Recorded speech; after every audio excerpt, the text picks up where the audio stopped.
गाना हम सब जानते हैं, आत्मिक गीत माला में ये गाना है, इंतज़ार है हमको यीशु मसीह का, आशा हमारी है उस पर, वायदा किया उसने जल्द आएगा, ले जाएगा हमको स्वर्ग स्थान पर। ये प्रभु यीशु मसीह पर विश्वास करने वालों के लिए बहुत बड़ी एक आशा है, सिर्फ उनके लिए ही है ना। हम बहुत ही बुरे अवसर से, बहुत ही अनिश्चित समयों से गुजर रहे हैं, लेकिन हम विश्वासियों के लिए आशा है कि हमें उस प्रभु यीशु मसीह का इंतज़ार है। सौभाग्य हमारा है यीशु मसीह में, अनंत जीवन प्राप्त उसी में। हम जो उस यीशु मसीह पर विश्वास किए हैं, उस प्रभु यीशु मसीह के पुनरागमन का हमें इंतज़ार है। आइए, अगर ये गीत मालूम है तो मेरे साथ मिलकर गाएं, हम उस परमेश्वर की आराधना और स्तुति करें।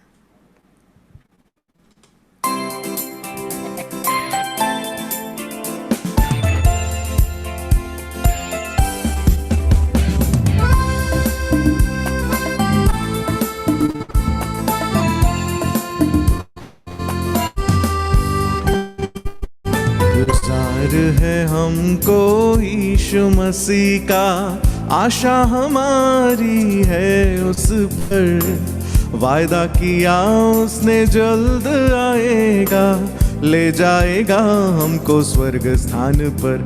इंतजार है हमको यीशु मसीह का, आशा हमारी है उस पर, वायदा किया उसने जल्द आएगा, ले जाएगा हमको स्वर्ग स्थान पर।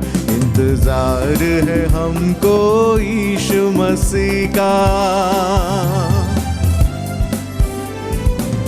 पाकरू हमको यह गवाही देता है कि हम खुदा के फर्जंद है। पाकरू हमको यह गवाही देता है कि हम खुदा के फर्जंद है।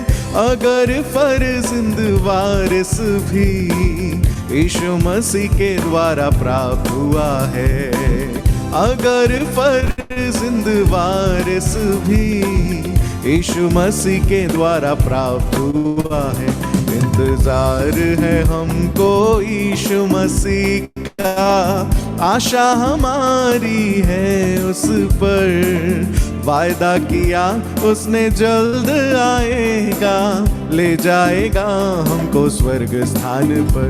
इंतजार है हमको यीशु मसीह का।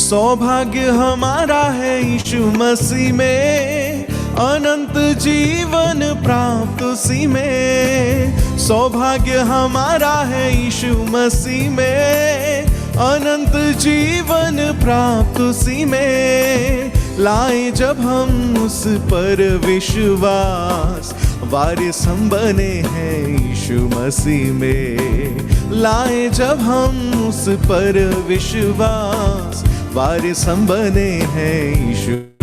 इंतजार है हमको यीशु मसीह का, आशा हमारी है उस पर, वायदा किया उसने जल्द आएगा, ले जाएगा हमको स्वर्ग स्थान पर।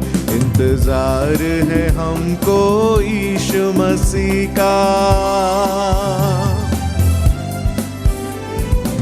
लाओगे ईमान तुम जब यीशु पर, छुटकारा पाप से उसकी शक्ति पर। लाओगे ईमान तुम जब यीशु पर, छुटकारा पाप से उसकी शक्ति पर। हो जाओगे भाग उस वारिस का, नहीं रहेगा जीवन पापों का। हो जाओगे भाग उस वारिस का, नहीं रहेगा जीवन पापों का। इंतजार है हमको यीशु मसीह का, आशा हमारी है उस पर, वायदा किया उसने जल्द आएगा, ले जाएगा हमको स्वर्ग स्थान पर। इंतजार है हमको यीशु मसीह का, आशा हमारी है उस पर। वायदा किया उसने जल्द आएगा, ले जाएगा हमको स्वर्ग स्थान पर। इंतजार है हमको यीशु मसीह का।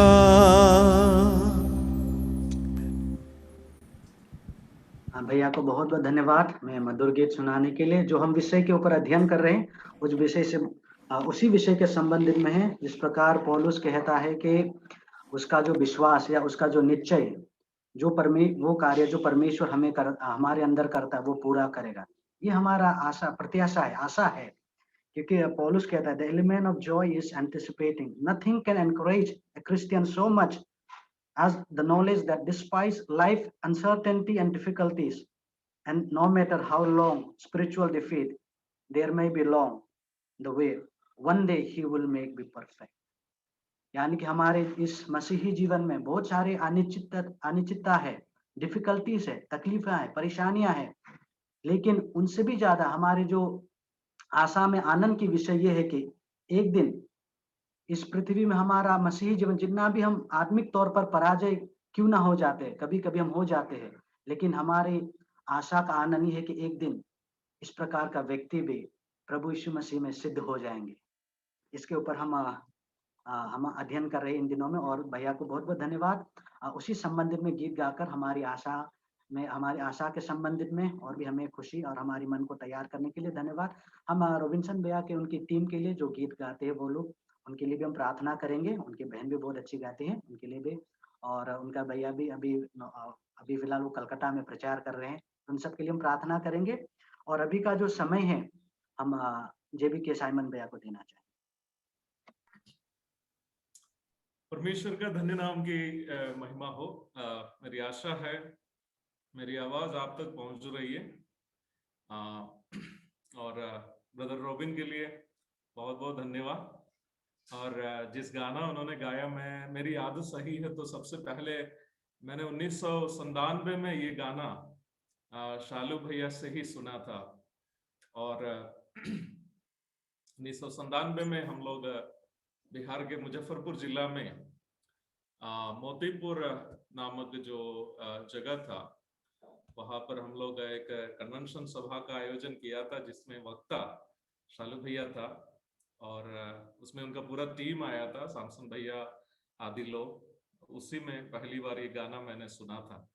और आज अभी शालू भैया का बेटा के जुबान से ये गीत सुनने का अवसर मिला। धन्यवाद देते हैं प्रभु को, और ब्रदर को भी धन्यवाद। यू संग वेरी वेल। हमें आशा से आपने भर दिया है, और हम जो विषय का अध्ययन कर रहे हैं उसी को हम लोग जारी रखेंगे। परमेश्वर, वो कार्य जो परमेश्वर हमारे अंदर करता है, और हमने देखा जो कार्य परमेश्वर हमारे अंदर करता है वो यह है कि अपना पुत्र यीशु मसीह के अनुरूप हमें वो बदलना चाहता है। रोमी 8:29। और कई बातें उस विषय पर हम लोग अभी तक मनन किए हैं। ये कंटिन्यूअस स्टडी होने के कारण केवल मैं वो बोल बोल के जा रहा हूं। ये कार्य परमेश्वर अपना पुत्र के समान हमें बदलने का ये कार्य उस समय हमें शुरू करता है जब हम उद्धार प्राप्त करते हैं, और ये कार्य हमारे अंदर पवित्र आत्मा करता है। जब पवित्र आत्मा हमारे अंदर आता है तभी परमेश्वर के पुत्र यीशु मसीह के पवित्रता की ओर बदलने की वो तरस हमारे अंदर उत्पन्न होती है। मैंने आपसे कहा भी है, उद्धार पाया हुआ एक व्यक्ति का सबसे बड़ी पहचान यह है कि उसके अंदर में पवित्रता की ओर, यीशु मसीह के पवित्रता की ओर बदलने की एक बड़ी तरस, एक बड़ी इच्छा होती है। जैसे भाई जोई ने याद दिलाया, हम कई बार गिरते हैं, पाप में भी हम लोग गिर जाते हैं। ऐसे नहीं कि हम विश्वास लोग पाप में नहीं गिरते, परंतु पाप में गिरा हुआ एक विश्वासी पुनः वहां से उठ करके पुनः यीशु मसीह के पवित्रता की ओर बदलने की वो इच्छा रखता है, पाप में ही रहना वो पसंद नहीं करता, वो पुनः वहां से उठ करके अपने पापों से पश्चाताप करके यीशु मसीह की ओर बदलने की वो तरस रखता है, वो तरस ही सबसे बड़ी पहचान है कि वो व्यक्ति उद्धार पाया है। और हमने ये भी देखा कि जब वर्तमान संसार में हम रहते हैं, इस समय परमेश्वर हमें 7 चरणों से बदलते रहता है अपने पुत्र के समान, और इस क्रिया का परिसमाप्ति या परिपूर्णता तब होगी जब यीशु मसीह बादलों में आएंगे।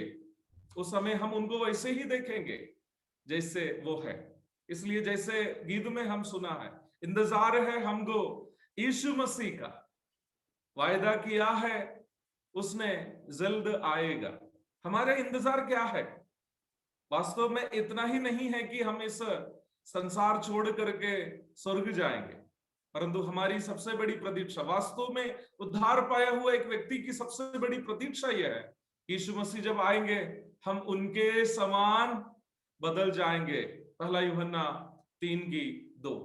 तो उद्धार के विषय में कई बातें हमने मनन किया।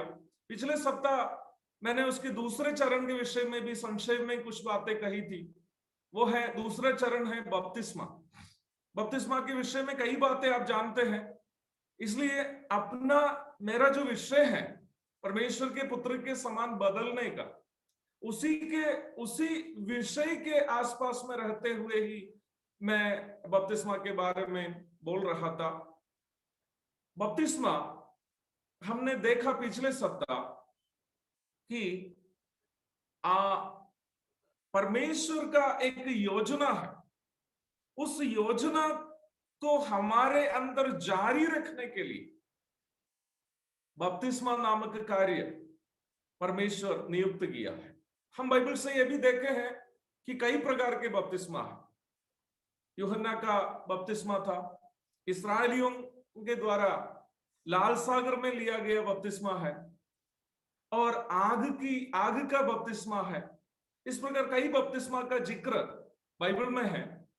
और हमने संक्षेप में पिछले सप्ताह देखा कि हर एक बपतिस्मा किसी न किसी ईश्वरीय योजना में हमें सहभागी करता है। आग का बपतिस्मा अगर कोई लेंगे तो वो आग के झील का सहभागी होगा। यूहन्ना का बपतिस्मा जो ले रहा था वो इस्राएलियों के लिए वायदा किया हुआ धर्मराष्ट्र की ओर, ईश्वरीय योजना जो धर्मराष्ट्र है, जो इस्राएलियों को वायदा किया था, उसकी ओर प्रवेश कर रहा है। और हमने ये भी देखा कि फारिसी लोग और जो व्यवस्थापक लोग हैं बपतिस्मा लेकर ना लेकर परमेश्वर का उस पद्धति को इनकार कर लिया। तो हम कलीसिया वाला लेने वाला बपतिस्मा क्या है? हम अंत में पिछले सप्ताह का अंतिम समय में ये कहकर हम समाप्त किए थे कि गलातियों की पत्री से 3 अध्याय की 27 और 28 पद से हम देखे हैं, जो मसीही विश्वासी लोग जब बपतिस्मा लिया, हमने यीशु मसीह को पहन लिया। तो बपतिस्मा यीशु मसीह को पहन लिया मतलब परमेश्वर हमारे जीवन में, हम विश्वासियों के जीवन में जो पद्धति का आयोजन कर रहा है उसकी ओर हमें आगे बढ़ाने की एक क्रिया है। इसलिए गलातियों की पत्री में जब कहता है, हमें यह बात समझना चाहिए, यीशु मसीह को पहनना मतलब पहला यूहन्ना 3:2 में जिस प्रकार कहा है कि हम उनके जैसा हो जाएंगे, वैसा तो हम नहीं हुआ, परंतु बपतिस्मा के द्वारा यीशु मसीह की ओर बदलने का उस क्रिया को हम प्रतीकात्मक रूप में स्वीकार करते हैं। When we take baptism, we accept the fact that we will be conformed to the image of God's Son in a symbolic way. परमेश्वर के पुत्र यीशु मसीह के समान हम एक दिन बदल जाएंगे उस सच्चाई को हम एक प्रतीकात्मक तरीके से स्वीकार करते हैं। कैसे? एक पद और पढ़ करके इस भाग को मैं यहाँ छोड़ना चाहता हूं। कैसे हम प्रतीकात्मक तरीके से यीशु मसीह की ओर बदलने का कार्य को हमारे अंदर जारी रखते हैं। रोमियो की पत्री अध्याय 6 उसका 3 से लेकर 5 तक के पदों को हम लोग पढ़ते हैं। रोमन्स चैप्टर 6 वर्सेस 3 to 5 हमारे लिए बहुत ही परिचित एक भाग है वो। रोमियो की पत्री अध्याय 6 पद 3 से 5 तक। क्या तुम नहीं जानते कि हम सब जिन्होंने मसीह यीशु का बपतिस्मा लिया, उसकी मृत्यु का बपतिस्मा लिया, अतः उस मृत्यु का बपतिस्मा पाने से हम उसके साथ गाड़े गए, ताकि जैसे मसीह पिता की महिमा के द्वारा मरे हुओं में से जिलाया गया, वैसे ही हम भी नए जीवन की सी चाल चले।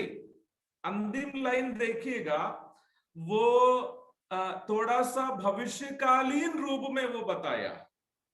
वहां 3 बातें खास करके बताया। हम बपतिस्मा के द्वारा प्रतीकात्मक तरीके से किस प्रकार यीशु मसीह के अनुरूप बदलते हैं। क्या है वहां लिखा है? हम सब जिन्होंने मसीह यीशु का बपतिस्मा लिया, उसकी मृत्यु का बपतिस्मा लिया। पानी में हम जब डूबते हैं, हम यीशु मसीह की मृत्यु को हमारे लिए स्वीकार कर रहे हैं। हम इस बात को प्रतीकात्मक तरीके से स्वीकार कर रहे हैं कि हम भी यीशु मसीह के साथ अपने पापों के लिए मृत्यु सह रहे हैं। और आगे हम देखते हैं कि यीशु मसीह के साथ हम गाड़ा जाता है, और फिर हम देखते हैं यीशु मसीह के साथ हम जी उठते हैं। तो याद रखिए प्यारो, बपतिस्मा केवल कलीसिया में जुटने का, नहीं तो रोटी तोड़ने के लिए, नहीं तो कलीसिया में प्राचीन या प्रचारक बनने का एक माध्यम ही नहीं है। वो सब वास्तव में उसका तात्कालीन माध्यम है। वास्तव में बपतिस्मा हमें क्या कर रहा है? यीशु मसीह की ओर बदलने का कार्य को, जो परमेश्वर ने हमारे उद्धार के समय हमें शुरू किया, उस कार्य को क्या कर रहा है? हमें वो जारी रख रहा है, वो जारी रख रहा है। याद रखिए, तो उद्धार पाते वक्त परमेश्वर के पुत्र यीशु मसीह के समान बदलने का उस ईश्वरीय पद्धति, ईश्वरीय योजना हमें शुरू होता है। और जब हम बपतिस्मा लेते हैं तो प्रतीकात्मक तरीके से हम क्या करते हैं? यीशु मसीह की मृत्यु में सहभागी होते हैं, यीशु मसीह के साथ गाड़ा जाने की सहभागिता में हो जाते हैं, और यीशु मसीह के साथ जी उठने का सहभागिता में हो जाते हैं। किस लिए? For what? वही उसके अंत में लिखा है, वैसे ही हम भी नए जीवन की सी चाल चले। उद्धार पाना एक व्यक्तिगत अनुभव, एक व्यक्तिगत अनुभव। अक्सर दूसरा कोई जान भी नहीं पाते हैं कि हम उद्धार पाए हैं कि नहीं। मैं अगर प्रभु को ग्रहण किया तो वो मेरा व्यक्तिगत अनुभव, लेकिन जब बपतिस्मा लेते हैं, I am publicly acknowledging that I have taken a decision that I am conforming to the image of God's Son.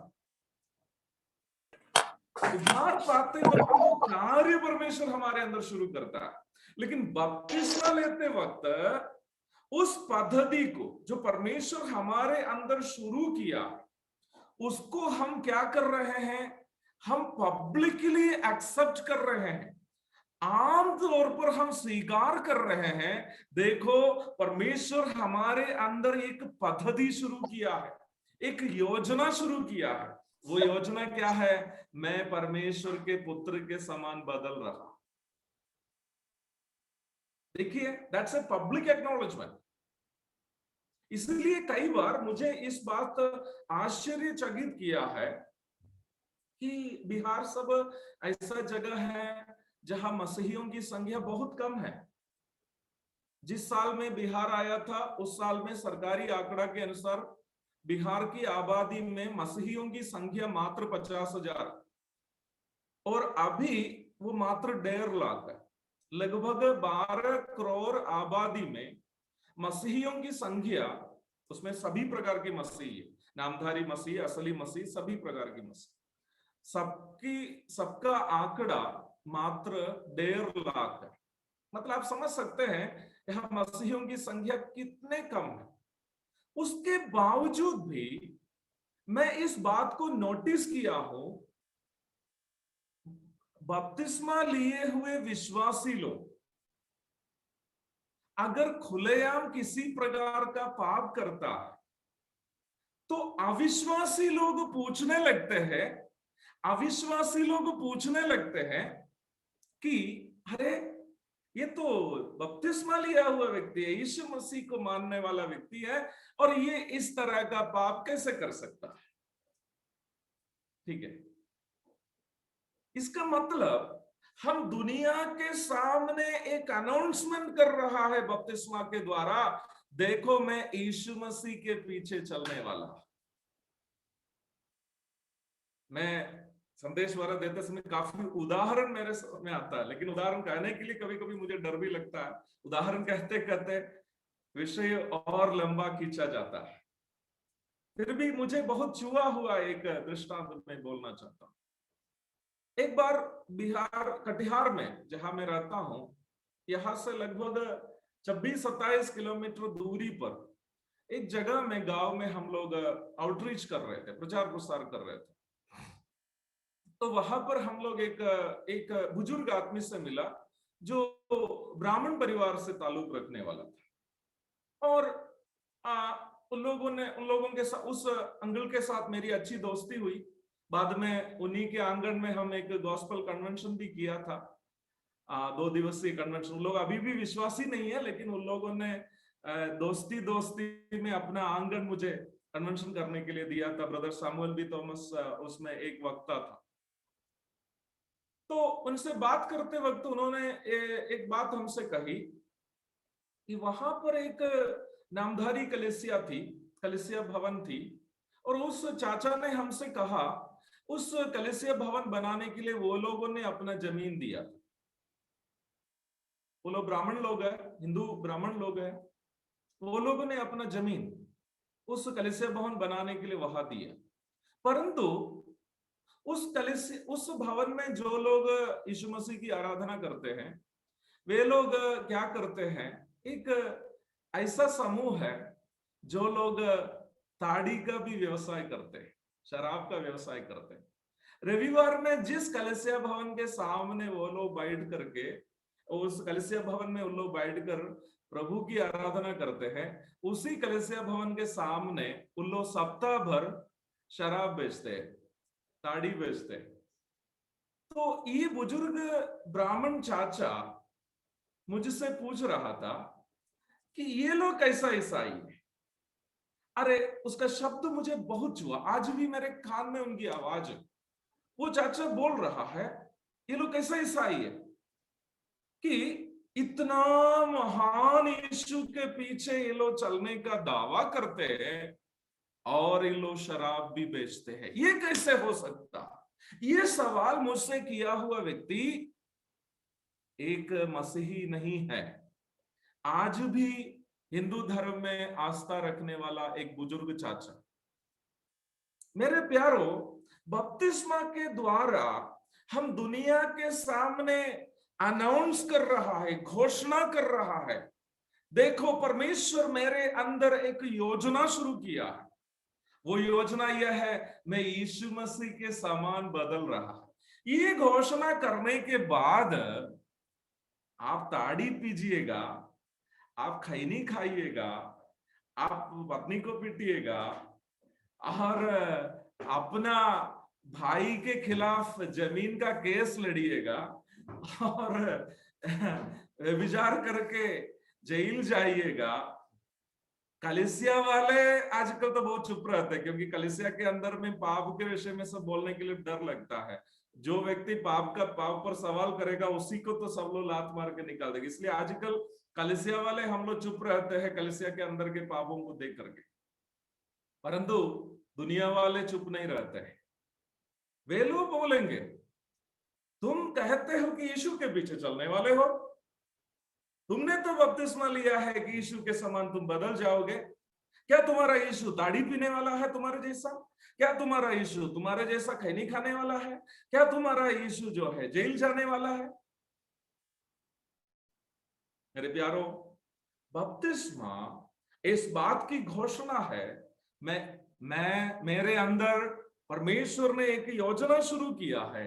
वो योजना यह है कि मैं परमेश्वर के पुत्र यीशु मसीह के समान बदल रहा हूं, बदल रहा है। तो याद रखना, उस घोषणा हम लोग पब्लिकली करने के बाद यदि मैं और आप अनुचित जीवन बिताएंगे तो वो कितना बड़ी तमाशा बन जाएगी, इस बात को हमें याद रखना है। मैं इतना ही कह करके बपतिस्मा नामक विषय को भी यहाँ पर छोड़ रहा हूं। तो बपतिस्मा वो दूसरा चरण है जो हमें परमेश्वर के पुत्र यीशु मसीह के समान बदलने के लिए परमेश्वर इस संसार में रखा है। तो वो उद्धार पाते वक्त उस पद्धति हमें शुरू होता है और बपतिस्मा के द्वारा वो जारी रखता है। बपतिस्मा इस विषय में हम लोग बहुत अधिक जानते हैं, इसलिए भी मैं उस पर बहुत ज्यादा बोलना नहीं चाहता, परंतु एक महत्वपूर्ण तीसरा चरण की ओर मैं जल्दी आना चाहता। तीसरा चरण क्या है? हम लोग एक बार पुनः प्रेरितों के काम दूसरा अध्याय की 41 और 42 पद को पढ़ते हैं। वहां पर तीसरा चरण को हम लोग देखते हैं। 41 में हम लोग इस प्रकार पढ़ते हैं, अतः उन्होंने उसका वचन ग्रहण किया, उन्होंने बपतिस्मा लिया। तीसरा क्या है? उसी दिन 3000 मनुष्यों के लगभग उनमें मिल गया। हम लोग इस भाग की भूमिका अच्छा से जानते हैं। पेंटेकोस्त नामक यहूदियों का त्योहार वहां मनाया जा रहा था। दुनिया भर से कई यहूदी लोग और यहूदी मत धारण करने वाले लोग यरूशलेम में आए हुए थे, परंतु उधर एक और घटना चल रही थी। वो यह है, यीशु मसीह के स्वर्गारोहण के समय में यीशु मसीह के स्वर्गारोहण को देखते देखते रहने वाले उनके शिष्यों को और प्रेरितों को यीशु मसीह ने कहा, जब तक ऊपर से सामर्थ्य नहीं आएगी अथवा पवित्र आत्मा उतर के नहीं आएगा, तुम लोग यरूशलेम छोड़कर कहीं नहीं जाना। दूसरा अध्याय का शुरुआत से लेकर पढ़ने पर हमें ये सारी बातें समझ में आ जाती है। यीशु मसीह की आज्ञा मानकर 120 लोग जो है यरूशलेम में पवित्र आत्मा का इंतजार कर रहे थे, और वहां पर योएल नबी की पुस्तक में जिस तरह भविष्यवाणी की गई थी वैसे ही पवित्र आत्मा उतर के आया। लोग इकट्ठे हुए लोग अन्य भाषा में बोलने लगे। आज जो नौटंकी वाला अन्य भाषा करते हैं वो नहीं, ओरिजिनल अन्य भाषा वो लोग वहां बोल रहे थे। वो ओरिजिनल अन्य भाषा करके मैं क्यों बोल रहा हूं, दूसरा अध्याय शुरुआत में आप पढ़ के आइएगा तो आपको पता चलेगा। गलील के लोग 120 लोग जो अन्य भाषा बोल रहे थे वो गलीली लोग थे, एक ही जगह के लोग थे, परंतु इकट्ठे हुए लोग वो ईरान से थे, लीबिया से थे, अरेबिया से थे, एशिया से थे और बहुत सारे अन्य अन्य देशों से वहां पर दूसरी भाषा में बात करने वाले लोग आए हुए थे। 120 लोग स्थानीय भाषा में जो बोल रहे थे उसको बाहर से आए हुए लोग अपनी अपनी भाषा में समझा। वो भाषा ऐसी नहीं थी जो समझ में नहीं आती थी।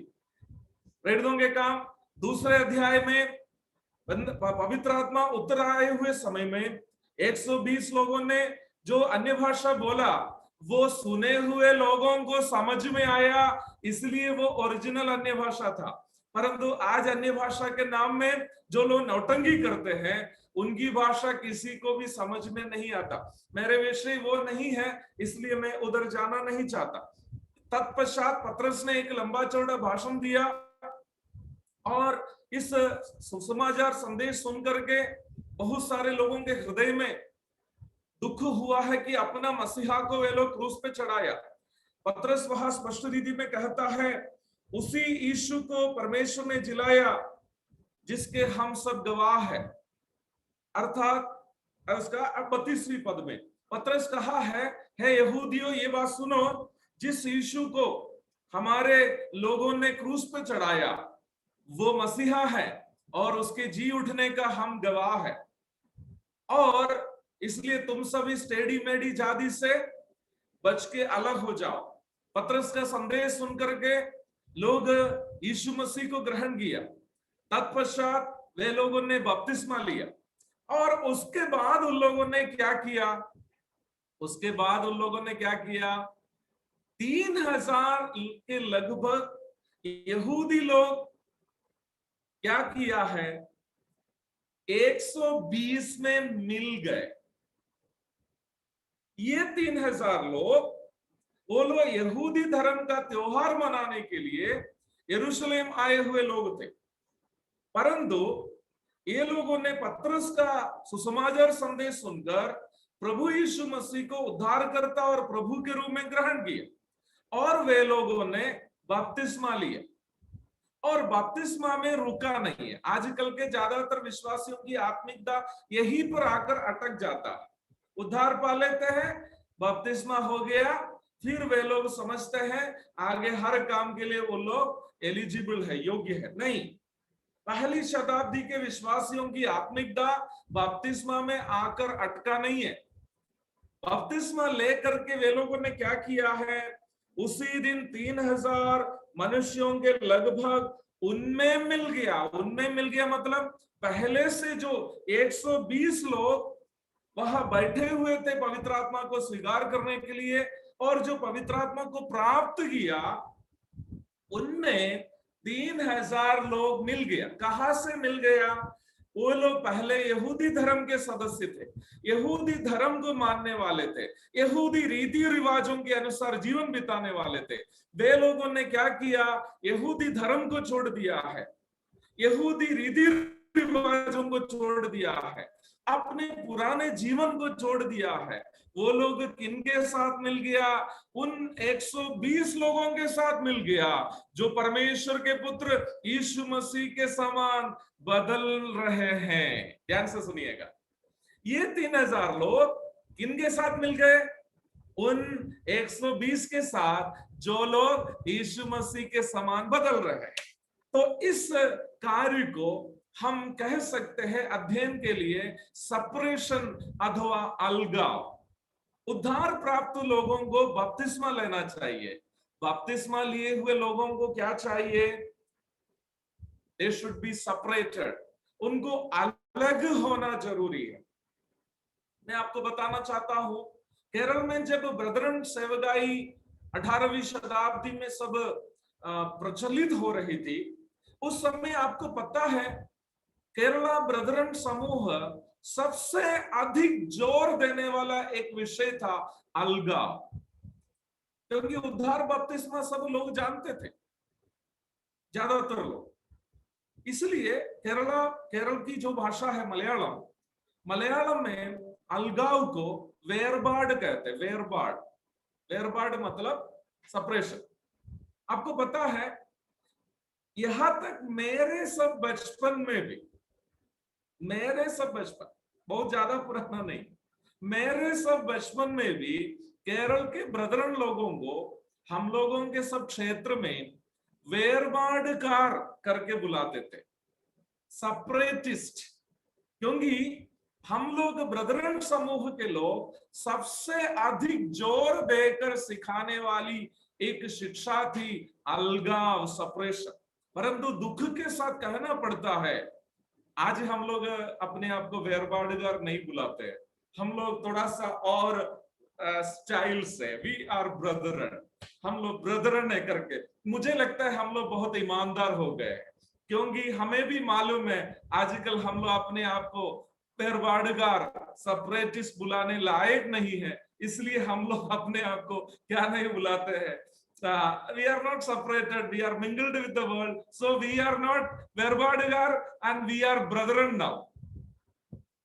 ठीक है, परंतु मैं कहना चाहता हूं ब्रदरन समूह के पूर्वज लोग इस शिक्षा को जोर देकर सिखाता था, इसलिए ही मैं बपतिस्मा को थोड़ा जल्दी समाप्त करके इसी में आना चाहता। मैं कुछ बातें जरूर इस विषय में मुझे सुनने वाले प्रिय लोगों को सुनाना चाहता हूं। हमारे जीवन में, मसीहियों के जीवन में, उद्धार प्राप्त बपतिस्मा लिए हुए खुद को मसीही कहने वाले लोगों में आज नष्ट हुआ एक बहुत बड़ी आध्यात्मिक सच्चाई है, सेपरेशन अथवा अलगाव। परंतु आप इस सेपरेशन अथवा अलगाव नामक विषय का अध्ययन करेंगे, आपको समझ में आएगा ये बहुत ही मीठा एक विषय है।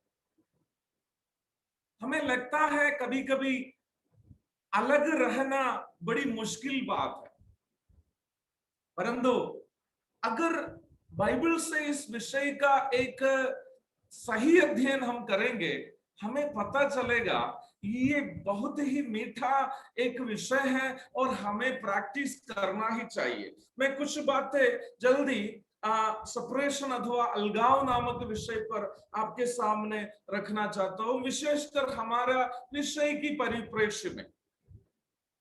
हमारा विषय परमेश्वर हमें अपना पुत्र के समान बदल रहा। जब हम लोग सेपरेशन अथवा अलगाव नामक विषय का अध्ययन करते हैं, एक चीज बहुत स्पष्ट रीति में समझ में आ जाती है कि परमेश्वर किसी के भी जीवन में, किसी भी व्यक्ति या समूह के जीवन में कुछ योजना करना चाहता है, तो वो क्या करता है, उस व्यक्ति को या समूह को अन्य लोगों से अलग कर देता है। अन्य लोगों के साथ रहकर परमेश्वर अपना योजना नहीं करता। हमारे लिए बहुत ही परिचित कुछ उदाहरण आपके सामने मैं रखना चाहता हूं। सबसे पहले आदम और हवा को ही निकालिए। परमेश्वर तो सारी धरती को बहुत सुंदर तरीके से बनाया। जब परमेश्वर धरती की सृष्टि की, पूरी धरती बहुत सुंदर था, उसके बावजूद भी परमेश्वर आदम और हवा के लिए क्या बनाया, एक आदन की वाड़िया बनाई। क्यों बनाया? क्योंकि आदन की वाड़िया में परमेश्वर हर शाम आदम और हवा से मुलाकात करता था, है ना? तो आदम और हवा के साथ संगति करने के लिए परमेश्वर उनको सारी धरती से अलग करके एक वाड़िया बनाकर उसमें रख दिया। परमेश्वर उनको कहीं भी रखकर उनसे मिल सकता था, परंतु परमेश्वर ऐसा नहीं किया। परमेश्वर जिसके साथ संगति करना चाहता है, परमेश्वर जिसके जीवन में कुछ करना चाहता है, उनको परमेश्वर अलग कर देता है। और हमारे लिए बहुत ही परिचित बात है नूह की घटना। उत्पत्ति की पुस्तक 7 अध्याय की पहली पद में हम लोग देखते हैं, नूह और परिवार को परमेश्वर अलग किया कि नहीं? किया है। कब किया? जब सारी धरती को परमेश्वर जल प्रलय से नाश करने वाला था, परमेश्वर ने क्या किया है? तू अपने सारे घराने समेत जहाज में जा। देखो, परमेश्वर को नूह और परिवार को बचाना था, परंतु उसी समय में पापी धरती का, पापी संसार का नाश भी करना था। तो परमेश्वर ने क्या किया? नूह और परिवार को अलग किया। तो संगति के लिए आदम और हवा को परमेश्वर ने अलग किया। अब नूह और परिवार को नाश होने से बचाने के लिए परमेश्वर अलग किया।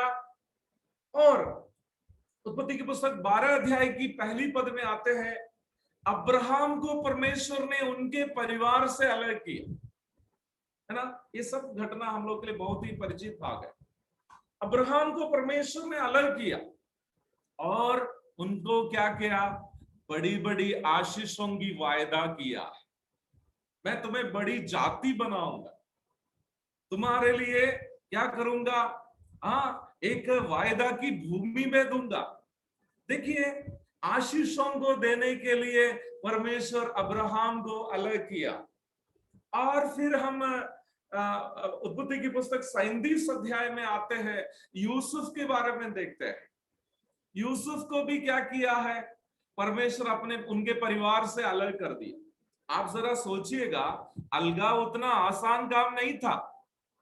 अब्राहम को उनके परिवार छोड़कर आना पड़ा, यूसुफ को उनके घर परिवार से अलग होना पड़ा, लेकिन परमेश्वर को एक योजना था यूसुफ के जीवन में। क्या है, उनको मिस्र का मंत्री बनाना था।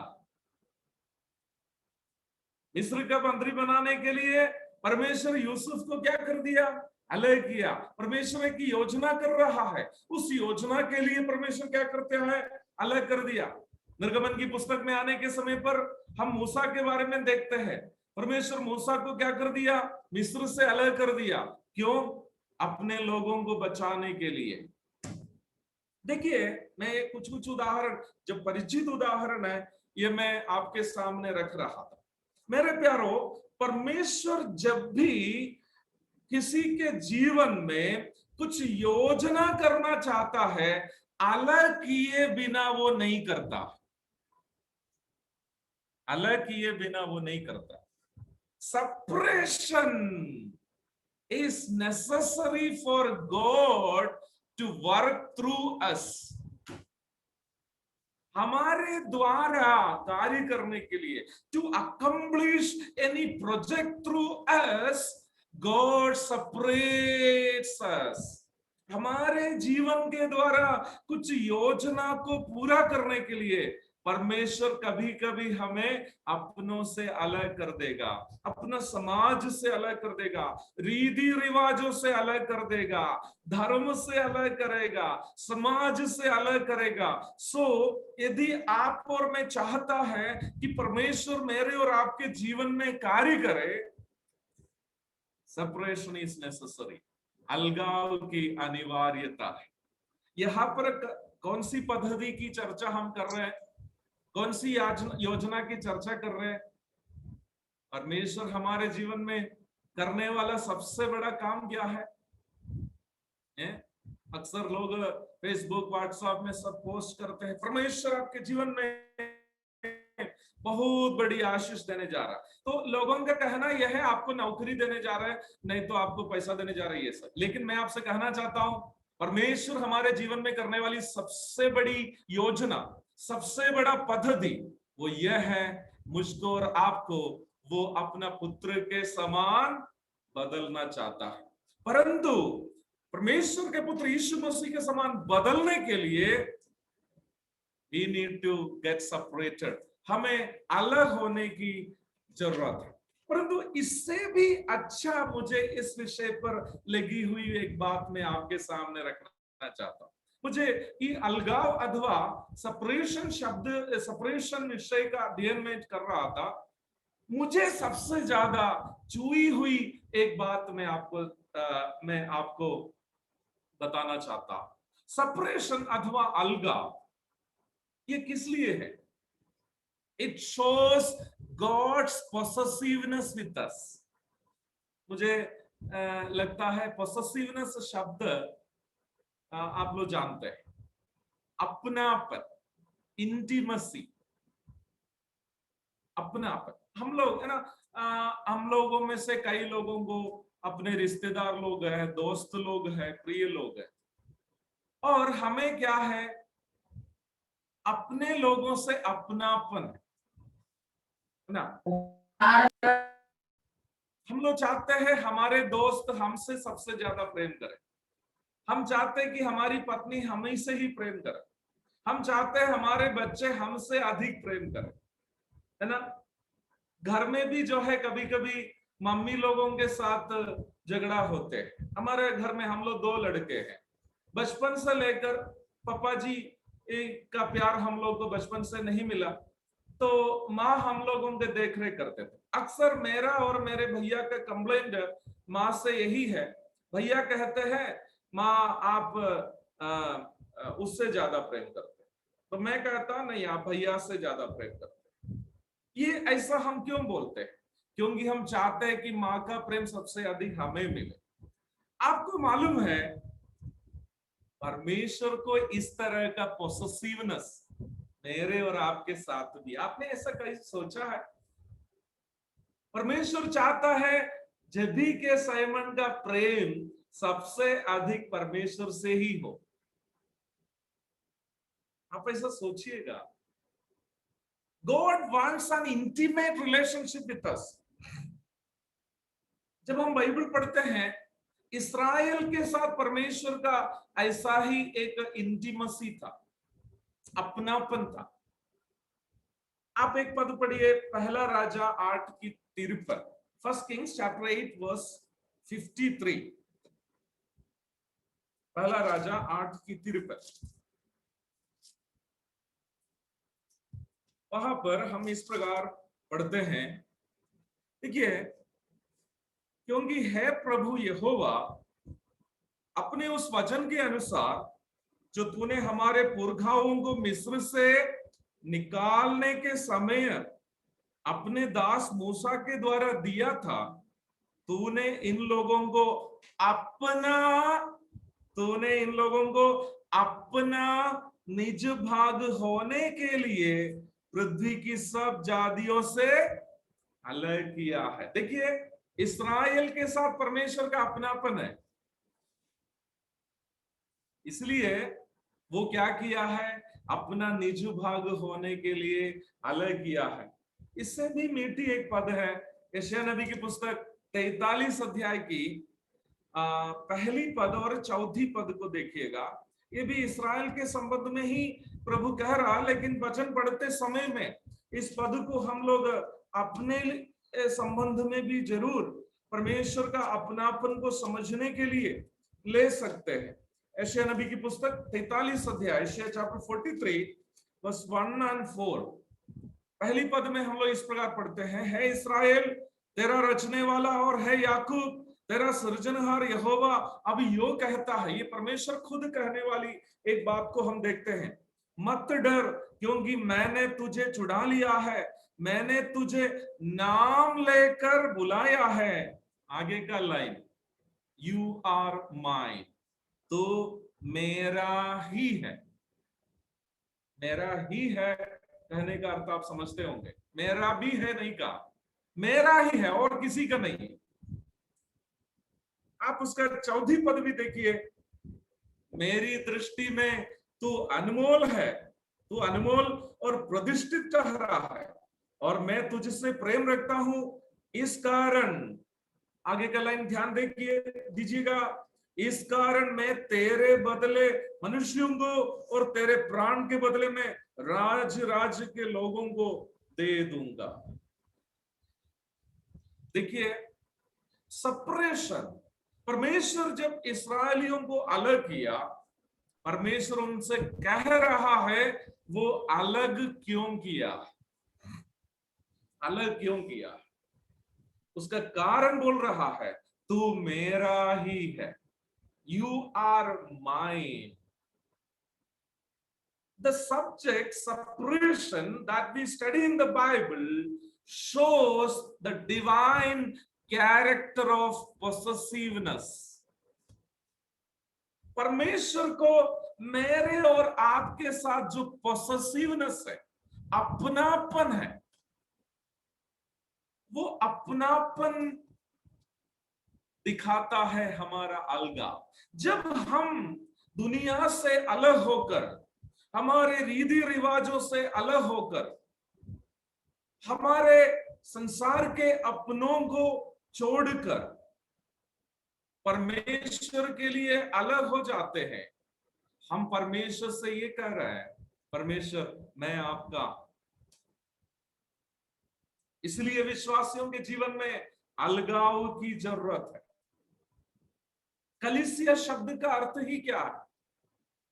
आप लोग जानते होंगे कलीसिया एक हिंदी शब्द नहीं। आप हिंदी भाषा का कोई भी डिक्शनरी निकालिएगा, उसमें कलीसिया शब्द नहीं है। आप दुनिया के कोई व्यक्ति से पूछेगा कलीसिया किसे कहता है, वो बोलेगा मैं सुना भी नहीं। कलीसिया शब्द आप केवल बाइबल में देखते हैं। मूल भाषा यूनानी में एक्लेसिया करके जो शब्द इस्तेमाल किया है, उसी को हिंदी बाइबल में कलीसिया करके अनुवाद किया है। कलीसिया शब्द का अर्थ क्या है? Called out and separated people, बुलाकर अलग किए हुए लोगों का समूह। कलीसिया परमेश्वर के लिए अलग हुए लोगों का समूह है। प्रेरितों के काम 2 अध्याय की 40वीं पद में पहली शताब्दी, पहली कलीसिया की स्थापना के पूर्व प्रेरित पत्रस ने जो संदेश दिया है, उस संदेश में पत्रस बहुत स्पष्ट तरीके से कहा, इस टेढ़ी जाति से बच जाओ। Acts chapter 2 verse 40। इस टेढ़ी जाति से अलग हो जाओ। कलीसिया अलग हुए लोगों का समूह है। हम क्यों अलग हुए हैं? हम इसलिए अलग हुए हैं कि परमेश्वर हमारे जीवन में एक बहुत बड़ी योजना कर रहा है। परमेश्वर हमारे जीवन के द्वारा एक बड़ा पद्धति निभा रहा है। वो पद्धति यह है कि हमें वो अपना पुत्र के समान बदलना चाहता है। नए नियम पूरा जब हम पढ़ते हैं तो इस अलगाव की शिक्षा हम देख सकते हैं। We need separation. The Christians must practice separation. मसीहियों को अलगाव का पालन करना जरूरी है। अगर मैं और आप वास्तव में मसीह हैं, परमेश्वर हमारे जीवन में अगर कार्य करना मैं और आप चाहते हैं, तो हमें अलगाव का जीवन जीना जरूरी है।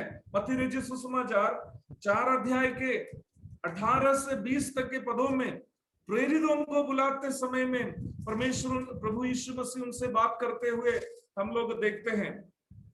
18 मैं उसको पढ़ना नहीं चाहता।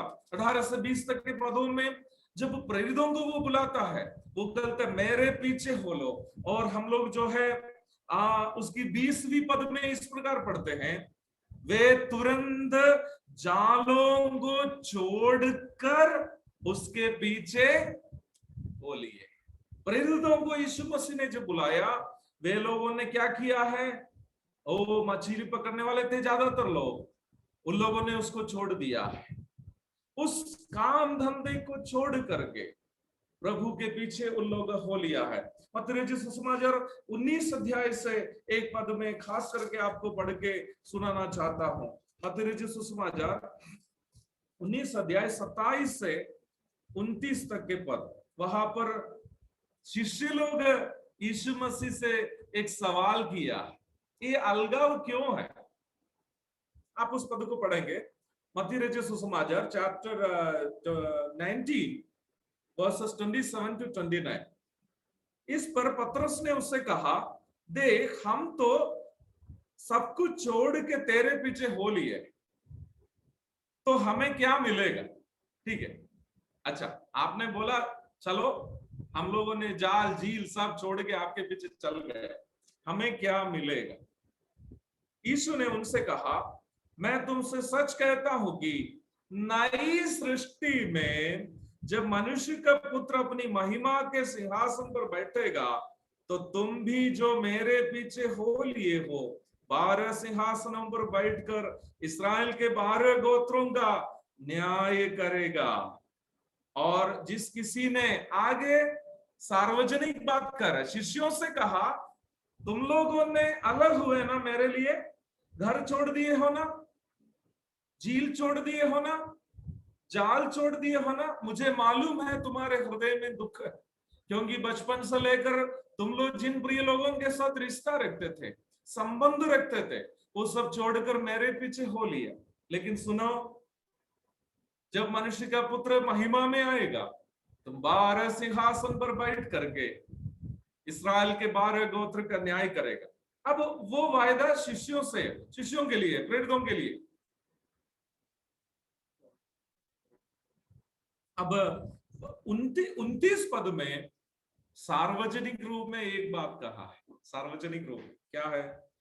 जिस किसी ने, अब ये प्रेरितों के नहीं है, सभी मसीहियों से है, जिस किसी ने घरों या भाइयों या बहनों या पिता या माता या बाल बच्चों या खेतों को मेरे नाम के लिए छोड़ दिया है, उसको 100 गुना मिलेगा और वह अनंत जीवन का अधिकारी होगा।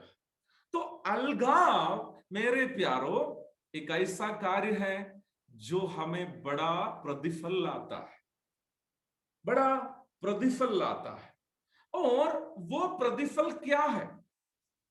वो प्रतिफल क्या है? देखिए, आप पढ़िएगा एफेसियों की पत्री पहला अध्याय उसकी 11वीं पद। एफेसियों की पत्री पहला अध्याय उसकी 11वीं पद।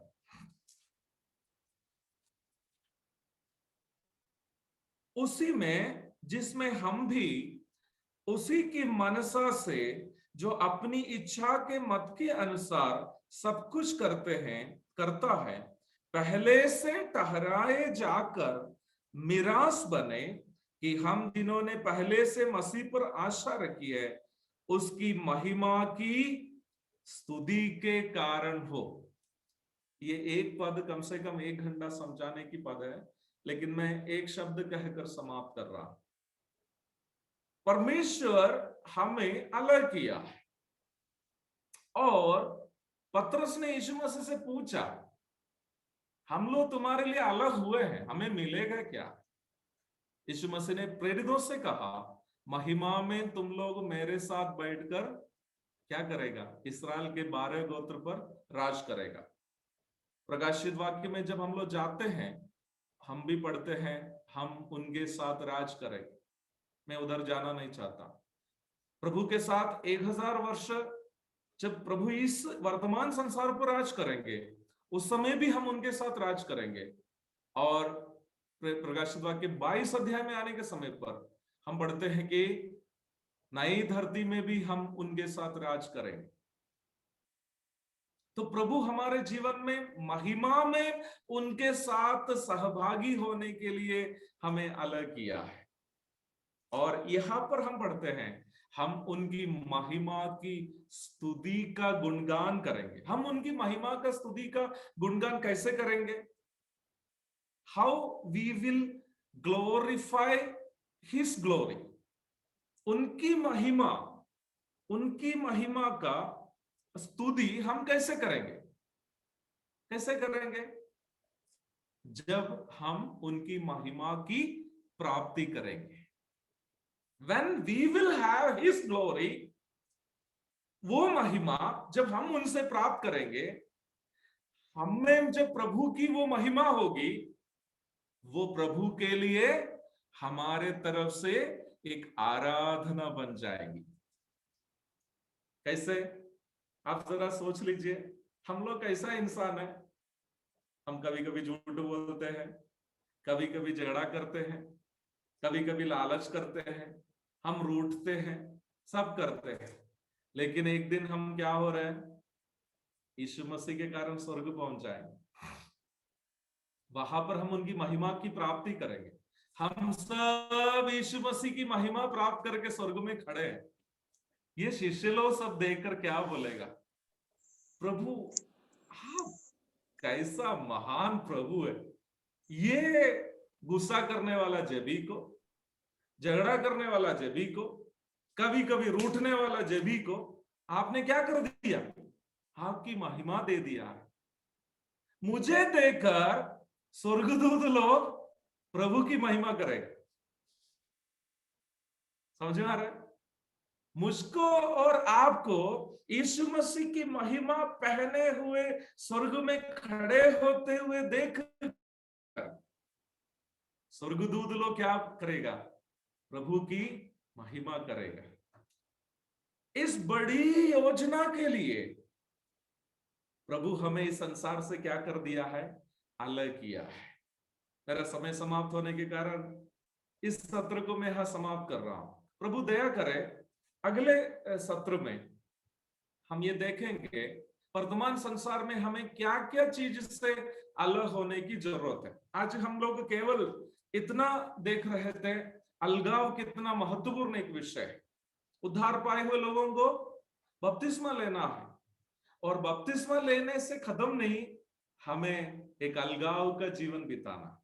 अलगाव हमें ये दिखाता है परमेश्वर अपना एक योजना हमें पूरा कर रहा है।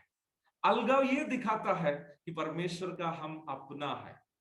It shows God's possessiveness to us.